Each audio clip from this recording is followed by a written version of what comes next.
भारत और पाकिस्तान, दो देश जिनके बीच का तनाव कभी खत्म नहीं हुआ। लेकिन इस बार पहलगाम के कायराना आतंकी हमले के बाद भारत ने ऑपरेशन सिंदूर के जरिए पाकिस्तान को ऐसा सबक सिखाया जिसे वो दशकों तक नहीं भूलेगा। फिर भी पाकिस्तान अपनी गीदड़ भभकी से बाज नहीं आ रहा है। पाकिस्तानी सेना प्रमुख असीम मुनीर ने एक बार फिर से भारत के खिलाफ जहर उगला और यह जहर भारत से ज्यादा खुद पाकिस्तान के लिए मौत की दावत है। जो हाँ, अमेरिकी दौरे पर इस वक्त है असीम मुनीर। उसने एक बार फिर से अपना डबल स्टैंडर्ड दिखाया है और जिसके बाद पाकिस्तान की फिर से चारों ओर थू-थू हो रही है।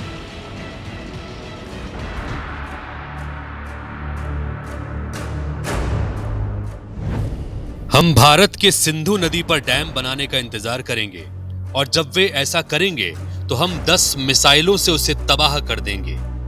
सिंधु नदी भारत की निजी संपत्ति नहीं है। अल्हम्दुलिल्लाह हमारे पास मिसाइलों की कोई कमी नहीं है।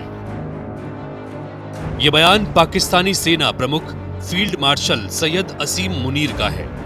अमेरिका में जब यह बयान असीम मुनीर दे रहे थे तब शायद वो 7 मई 2025 की तारीख भूल गए, क्योंकि 7 मई वो तारीख थी जब भारत ने पाकिस्तान के आतंकी ठिकानों पर ऐसी बमबारी की कि दुश्मन की कमर टूट गई।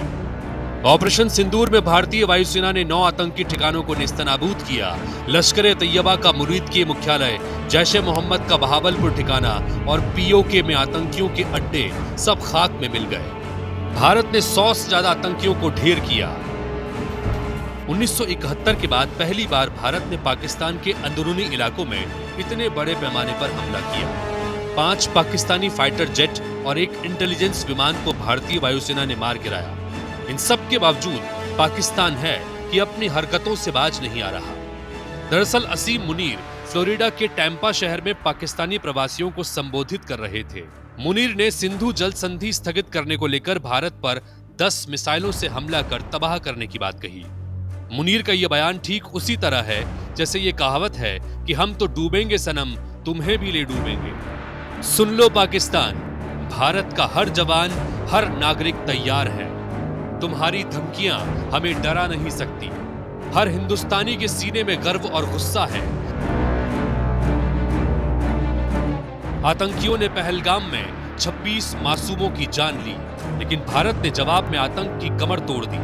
अब अगर पाकिस्तान ने एक और गलती की तो इस बार उसकी धज्जियां उड़ जाएंगी। भारत की सेना, भारत का हर नागरिक तैयार है। ये जंग का ऐलान है। पाकिस्तान, अपनी औकात में रहो, वरना भारत की ताकत तुम्हें मिट्टी में मिला देगी। Bureau report, IBC 24।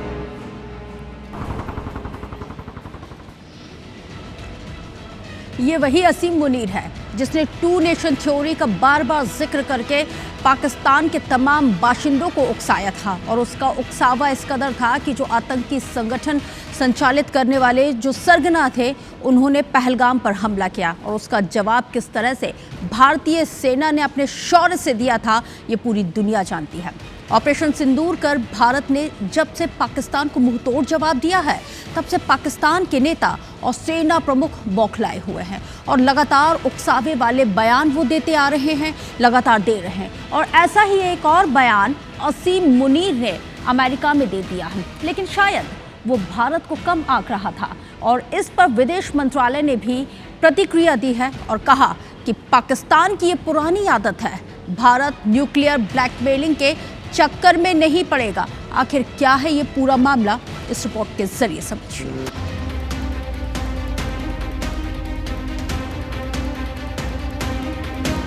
ऑपरेशन सिंदूर के बाद पाकिस्तान के सेना प्रमुख असीम मुनीर बौखलाए हुए हैं और लगातार जहर उगल रहे हैं। उन्होंने सिंधु समझौता रद्द करने को लेकर सिंधु नदी पर भारत के डैम बनाने पर उसे उड़ाने की धमकी देने के बाद एक और गीदड़ भभकी दी है। दरअसल मुनीर ने अमेरिका के दौरे के दौरान एक कार्यक्रम में अपना बड़बोलापन जाहिर करते हुए कहा कि अगर भविष्य में भारत के साथ युद्ध में पाकिस्तान का वजूद खतरे में पड़ेगा तो वे परमाणु हथियार का इस्तेमाल करेंगे और दुनिया का आधा हिस्सा साथ ले जाएंगे, जिस पर रिएक्शन आना ही था। बीजेपी ने कड़ा प्रहार करते हुए कहा कि मुनीर आर्मी चीफ नहीं बल्कि टेररिस्ट चीफ हैं। भारत को कम आंकने की वो गलती कर रहे हैं। मैं मानता हूं कि पाकिस्तान के आर्मी चीफ है, वो आर्मी चीफ नहीं है, टेररिस्ट चीफ हैं और उनके बयान हर बार इंडिया और पाकिस्तान के बीच तनावपूर्ण रिश्ते करवाने का उनके बयान होते हैं। उनको हर बार ऐसी कोई चेष्टा करेंगे तो उनको मुंह तोड़ जवाब भारत देने वाला है। उनको भारत के सामर्थ्य को कहीं भी उनको कम नहीं आंकना चाहिए। जो मैच्योर लीडर होगा इसका बिल्कुल तवज्जो नहीं देगा। उनकी इतनी ना ही उनकी हिम्मत है और ना ही उनकी कैपेबिलिटी है। वहीं पाकिस्तान से युद्ध को लेकर भारत के थल सेना अध्यक्ष जनरल उपेंद्र द्विवेदी का भी बड़ा बयान सामने आया था। उन्होंने पाकिस्तान से जल्द ही दोबारा युद्ध होने की आशंका जताई है। उन्होंने कहा कि अगला युद्ध जल्द हो सकता है, हमें उसी के मुताबिक तैयारी करनी होगी और इस बार हमें ये लड़ाई मिलकर लड़नी होगी। And the next war which we are looking at, it may happen soon and we have to prepare accordingly, as already been brought out by director, that in this we have to fight this battle together. This now non-kinetic has to be fought together. Pakistan सेना प्रमुख लगातार भड़काऊ बयानबाजी कर रहे हैं, लेकिन भारत अपने हितों को लेकर हमेशा सतर्क रहा है और आतंकवादी हमलों को लेकर तो और ज्यादा। वैसे भी भारत अब पहले वाला भारत नहीं है जो कार्रवाई ना करे। अब मोदी सरकार है जो किसी भी गलत और उकसाने वाली कार्रवाई का माकूल जवाब देना जानती है।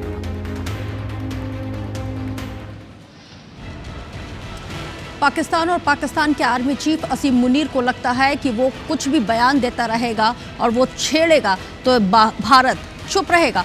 वो शायद भूल गया है कि ये मोदी का भारत है, छेड़ोगे तो छोड़ेंगे नहीं। सिंधु नदी को लेकर एक बार फिर से भारत पाकिस्तान के बीच तनाव की स्थिति बन रही है, लेकिन ये नदी पाकिस्तान के लिए इतनी महत्वपूर्ण क्यों है? आखिर क्यों पाकिस्तान ये कह रहा है कि अगर भारत ने पानी रोका तो मिसाइल मारकर भी बांध को उड़ा सकते हैं? और सिंधु नदी के पानी का भारत कैसे अपने लिए इस्तेमाल कर सकता है? और पानी रोके जाने के बाद पाकिस्तान को आखिर क्या नुकसान हो सकता है? आइए दिखाते हैं आपको इस रिपोर्ट में।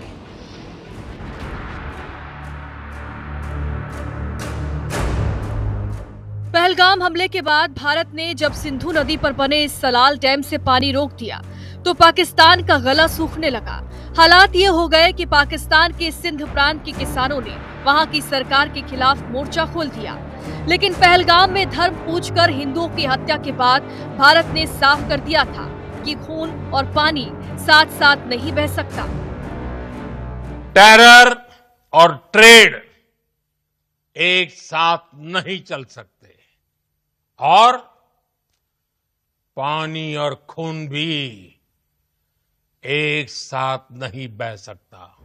हालांकि जैसे ही बारिश की वजह से नदी में उफान आया तो डैम के गेट खोल दिए गए, यानी साफ हो गया कि सिंधु नदी में पानी भारत की शर्तों पर ही बहेगा। जाहिर है कि भारत इसके उपयोग के लिए प्लान भी बना रहा है। इसमें समय लगेगा, लेकिन अगर ये पानी डाइवर्ट हो गया तो जम्मू कश्मीर, दिल्ली, पंजाब और हरियाणा में पीने के पानी के साथ ही सिंचाई के लिए भी पर्याप्त है। पानी रोककर बांध बनाकर बिजली उत्पन्न की जा सकती है, जिससे ऊर्जा संकट कम हो सकता है। इसके साथ ही जल को संग्रहित करके घरेलू और औद्योगिक इस्तेमाल में लाया जा सकता है। नदी पर बांध बनाकर मानसून में आने वाली बाढ़ को नियंत्रित भी किया जा सकता है। भारत के इस कदम के बाद इस्लामाबाद से लेकर वॉशिंगटन तक पाकिस्तान अपना रोना रो रहा है। जाहिर है कि सिंधु नदी पाकिस्तान के लिए अब तक वरदान से कम नहीं रही है। कृषि, पेयजल और अर्थव्यवस्था का बड़ा हिस्सा इसी जल स्रोत पर निर्भर है। पाकिस्तान की लगभग 70% से ज्यादा कृषि भूमि सिंधु नदी प्रणाली पर निर्भर है। सिंधु नदी से पानी रुका तो पाकिस्तान में भुखमरी और आर्थिक संकट आ सकता है। विशेषकर पंजाब और सिंध प्रांत सबसे ज्यादा प्रभावित होंगे। पाकिस्तान के कई शहर और गांव पेयजल के लिए सिंधु नदी पर निर्भर हैं। पाकिस्तान में बिजली उत्पादन में गिरावट हो सकती है। फिलहाल सिंधु जल समझौता स्थगित है। पाकिस्तान सरकार और सेना ने आतंक की फैक्ट्री पर अगर लगाम नहीं लगाई तो भारत की कार्रवाई का असर सिर्फ इस्लामाबाद में ही नहीं, पंजाब के छोटे छोटे गांवों में भी नजर आएगा।